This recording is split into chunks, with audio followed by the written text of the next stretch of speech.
मेरे प्यारे साथियों, आप सभी का स्वागत है आपके अपने यूट्यूब चैनल ट्रिकी नंबर 1 में। आप सभी को मालूम था कि हम लोग इस चैनल पर लुसेंट की बुक पढ़ रहे थे और जिसमें हमारा टॉपिक चल रहा था संधि का। और उस टॉपिक में हम लोगों ने संधि के 3 पार्ट पढ़ लिए थे और आज हमारा ये चौथा पार्ट है। ये बात आप लोग जानते हैं, ठीक है। और मैंने आपको वर्णमाला चैप्टर कंप्लीट करा दिया था, विलोम शब्द का चैप्टर कंप्लीट करा दिया था, वर्तनी का चैप्टर कंप्लीट करा दिया था और हमारी संधि चल रही है, ये भी आपके चौथा पार्ट है और लगभग इसके 3-4 पार्ट और होंगे अभी, ठीक है। तो आपका पूरा चैप्टर कंप्लीट हो जाएगा। तो यहाँ पर देखिए, हमने पहले बात की थी दीर्घ संधि के, उसके स्वर संधि के बारे में, और उसके 5 भाग होते हैं, पता आप लोगों को, उनके बारे में बात कर ली थी हमने।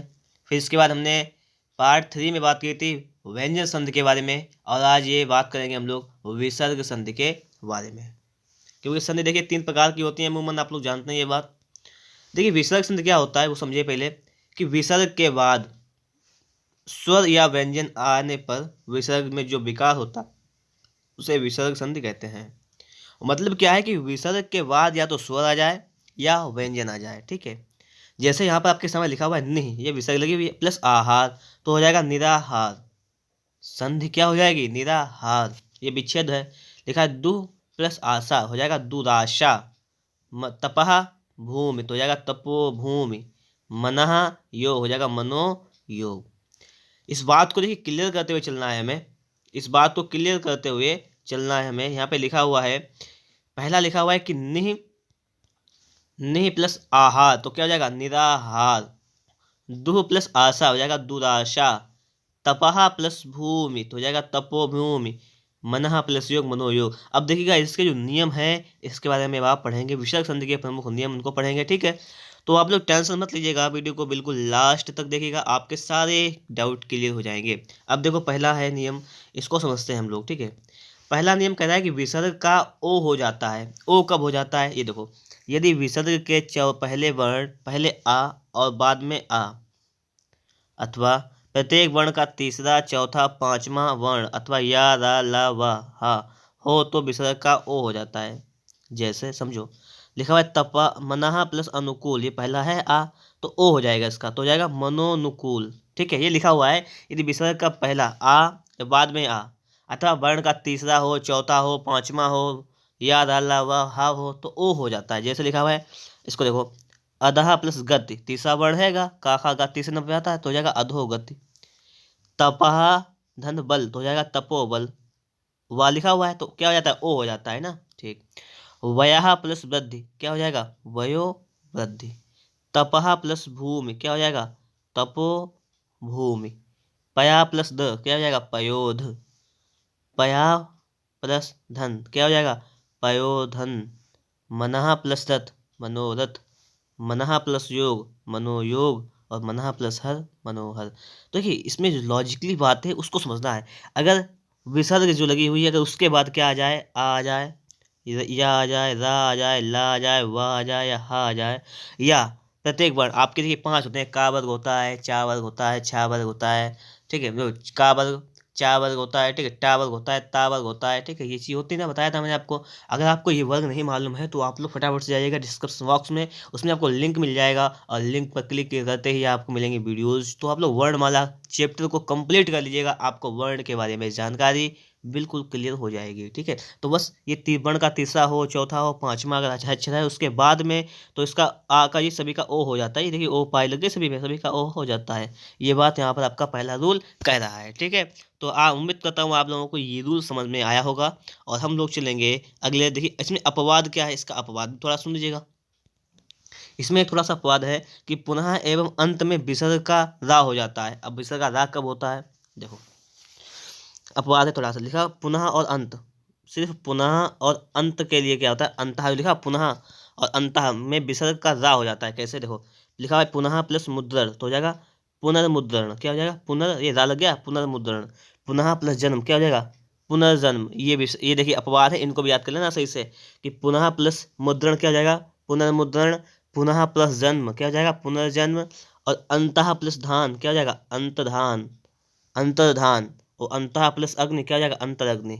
अंतरग्नि। ठीक है, तो इस बात को भी क्लियर समझते हुए समझना है कि पुनः प्लस मुद्रण, पुनर्मुद्रण, पुनः प्लस जन्म, पुनर्जन्म, अंतः प्लस धान तो अंतर्धान, अंतः प्लस अग्नि अंतरग्नि। ठीक है, क्लियर हुई बात। हम लोग देखेंगे आगे।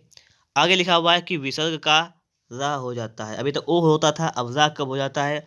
यदि विसर्ग के पहले आ को छोड़कर कोई दूसरा स्वर हो, बाद में आ, उ या तीसरा, चौथा, पांचवा वर्ण या अलावा में से कोई हो तो रा हो जाता है। ये कह रहा है, मतलब पहले आ या आ को छोड़कर कोई दूसरा स्वर हो और बाद में आ, उ या तीसरा स्वर, पांचवा स्वर हो तो हो जाता है ऐसा। अब देखो समझना है बात को, कैसे समझेंगे हम लोग। जैसे लिखा हुआ है निहि प्लस आशा, निहि प्लस आशा। तो देखिए आ लिखा हुआ है ना यहाँ पर, बाद में आ, उ या तीसरा, चौथा, पांचवा वर्ड हो तो या अलावा में से कोई हो तो उसका रा हो जाता है। तो क्या हो जाएगा का रा, तो निराशा। निहि प्लस धन तो क्या हो जाएगा आपका निर्धन। निहि प्लस वल निर्बल। और अगर आपसे कह रहे कि निर्बल का संधि विच्छेद कीजिए तो कैसे करेंगे आप? निहि प्लस वल, ध्यान रखना इस बात को।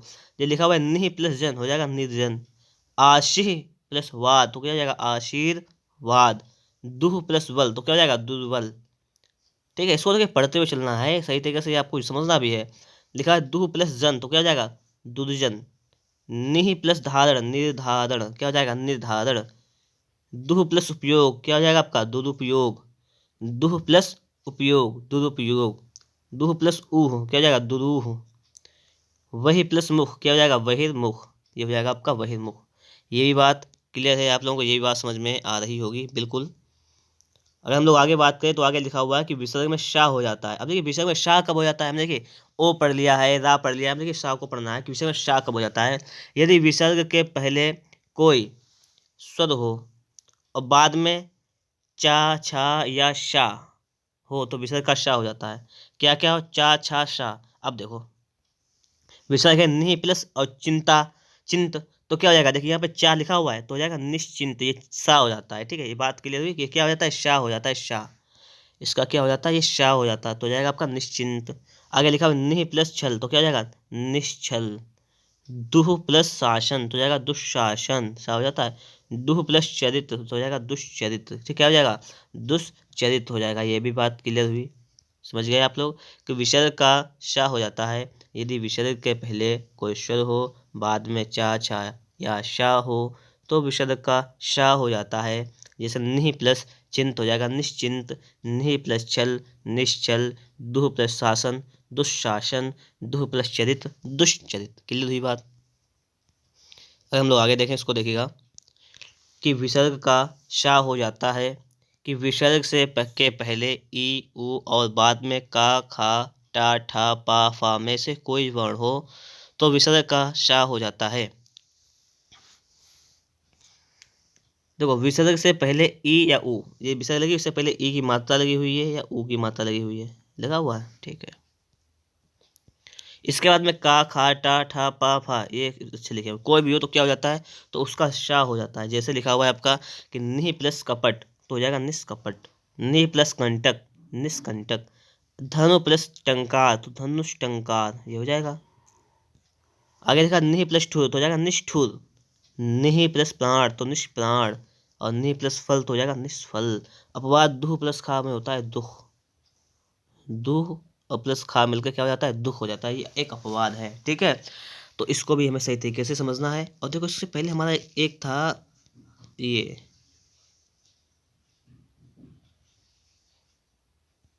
यही था एक, यदि विसर्ग से पहले आ को छोड़कर कोई तीसरा स्वर हो। ठीक है, यदि विसर्ग से पहले आ और आ को छोड़कर कोई तीसरा स्वर हो, कोई दूसरा स्वर हो। जैसे बात यहाँ पे ये थी देखो कि विसर्ग से पहले ई है, पाई है, ई की पाई, ए की पाई, बड़ी की पाई, ऊ की पाई, मतलब आ और आ की पाई को छोड़कर कोई दूसरा हो। ठीक है, और बाद में आ या ऊ, यू या चौथा अक्षर ये वाली चीज़ हो तो उसका क्या हो जाता है रा हो जाता है। ये बात थी, ठीक, पहले वाली ये बात थी। अब देखो आपका सा हो जाएगा, ये बवाल भी पढ़ लिया आप लोगों ने। अब देखो इसको समझो, ये बात है यहाँ पर कि विसर्ग का सा हो जाता है, मतलब सा कब हो जाता है ये भी देखना है कि विसर्ग के बाद यदि ता या था हो तो सा हो जाता है। जैसे विसर्ग के बाद अगर ता या था हो उसके लिए अलग रूल हो जाएगा आपका, था सा हो जाता है। जैसे लिखा हो नमः प्लस ते तो हो जाएगा नमस्ते, मनः प्लस ताप तो हो जाएगा मनस्ताप, दुह प्लस तर हो जाएगा दुस्तर, निहि प्लस तेज निस्तेज, निहि प्लस संताप निस्संताप, दुह प्लस साहस तो हो जाएगा दुस्साहस। समझिए बात। फिर देखिएगा एक बार कि नमः प्लस ते हो जाएगा नमस्ते, मनः प्लस ताप मनस्ताप, दु प्लस तर हो जाएगा दुस्तर, निहि प्लस तेज निस्तेज, निहि प्लस संताप निसंताप, दुह प्लस साहस हो जाएगा दुस्साहस। ये भी बात क्लियर हो गई होगी बिल्कुल आप लोगों को, ठीक है। आगे है विसर्ग का लोप हो जाता है, मतलब विसर्ग समाप्त कहाँ पे हो जाती है, यदि विसर्ग के बाद छा हो तो विसर्ग लुप्त हो जाता है, चा का आगमन हो जाता है। मतलब क्या है कि अगर विसर्ग के बाद क्या आ जाए, छा आ जाए तो लुप्त हो जाता है, समाप्त हो जाता है। और अगर चा आ जाए, ठीक, और अगर चा का और उसकी जगह पे चा आ जाता है, जैसे जैसे अनु प्लस छेद, अनु प्लस छेद तो आपका छा गायब हो जाएगा। मतलब क्या है, छा विसर्ग के बाद छा हो तो विसर्ग का लुप्त हो जाता है, मतलब विसर्ग तो लुप्त हो जाएगी, अनु लिखा हुआ है, विसर्ग तो आपकी गायब हो जाएगी और चा का आगमन हो जाता है, मतलब विसर्ग के हटने से चा आ जाता है तो हो जाएगा अनुच्छेद, ठीक है। छत्र प्लस छाया तो हो जाएगा छत्र छाया। अगला है रूल कि यदि विसर्ग के बाद रा हो तो विसर्ग लुप्त हो जाता है और उसके पहले का स्वर दीर्घ हो जाता है, जैसे स्वर दीर्घ हो जाता है, जैसे नी प्लस रोग लिखा हुआ है तो ये दीर्घ स्वर हो जाएगा, बड़ी पाई हो जाएगी नी रोग। ये नी प्लस रस लिखा हुआ है तो नी रस, ये बात समझना। नी प्लस अगर रोग लिखा हुआ है तो अगर रा है उससे पहले कोई शब्द विसर्ग है तो विसर्ग से पहले वाला जो भी वर्ण है आपका कैसा हो जाएगा, दीर्घ हो जाएगा। जैसे छोटी पाई लगी हुई है तो लगा हुआ है पाई में तो दीर्घ हो जाएगी, हो जाएगा नी रोग या नी रस, ठीक है। क्लियर हुई बात। और अगला देखिएगा आप लोग, यहाँ पर लिखा हुआ है कि यदि विसर्ग से पहले आ या आ हो तो विसर्ग के बाद कोई भिन्न स्वर हो तो विसर्ग का लोप हो जाता है।